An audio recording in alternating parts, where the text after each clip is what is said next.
At 275 meters, Vettisfossen is Norway's highest unregulated single-drop waterfall. There is a spectacular viewpoint above it. Unfortunately, the hike to it is not properly described in many guides, so watch on to find out more. Vettisfossen is located in the scenic Utladalen valley. This starts in Årdal, which lies at the inner end of the famous Sognefjord. The valley starts just outside Årdal. Drive to the end, where you will find a large car park at Gjella. If you don't have a car, a bus runs there 3 times a day during the summer season.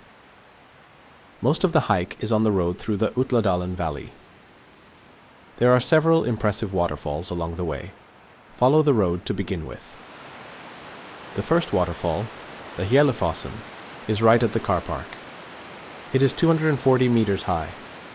After about 300 meters, the asphalt road ends. Don't park there, even if everyone else is doing so. There are clear signs. On the other side of the bridge is the Utladalen Naturhus, which houses a visitor center and a small cafe. This is where the nature reserve starts, and drones are not allowed here. So don't bother bringing yours, as we did. We had to carry an extra 2 kilograms of dead weight. The trail to the viewpoint is around 7.5 kilometers long, but most of it is on a gravel road through the valley, so you can walk quickly. So the round trip is just short of 15 kilometers long. The total ascent is 650 meters. The road through the valley is not steep, but it still goes up. Most of the ascent is after Vettisfossen. Allow 2.5 hours for the ascent and 2 hours for the descent. As usual, plan for around 6 hours in total, including breaks and photo sessions. For this reason, we will give this hike a yellow, medium label. You will cross the river one more time.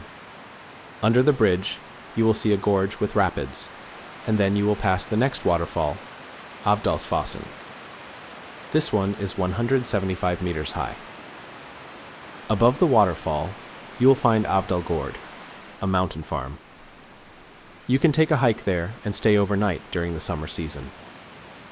Utladalen is one of Norway's deepest valleys.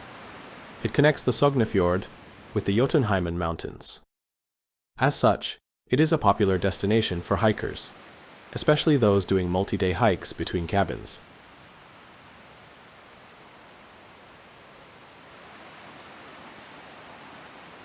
After about 2.5 kilometers, you will reach the next waterfall, Hyljefossen. Although it is only 13 meters high, it has the greatest volume of water. The Utla River falls there. The hike continues along the road. This road also has an interesting history. It was built between 1972 and 1977. It was not built as part of a usual construction project, but as a dugnad. This is a Norwegian term describing unpaid, voluntary work for the community. That is why the road is called Folkevegen, the People's Road. Then you arrive at Vettisfossen. This old farm also serves as a tourist station, so it's possible to stay overnight there. There are 42 beds. So, where is Vettisfossen? There are 2 viewpoints, the lower and the upper. We went to the upper viewpoint, but if you don't want to climb as high, feel free to visit the lower one instead. The small trail up the mountain starts behind the farm. There is a signpost. It takes around 45 minutes to an hour to reach the top.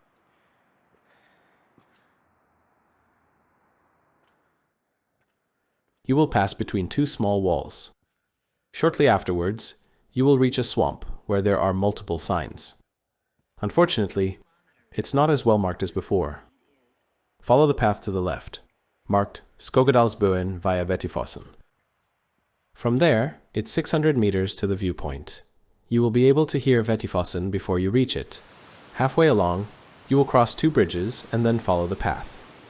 There is a fence along the final part of the path. Do not climb over it. In Norway, if there is a fence, it really means that the area is dangerous. Then you will reach the viewpoint. Is Vettisfossen really the highest waterfall?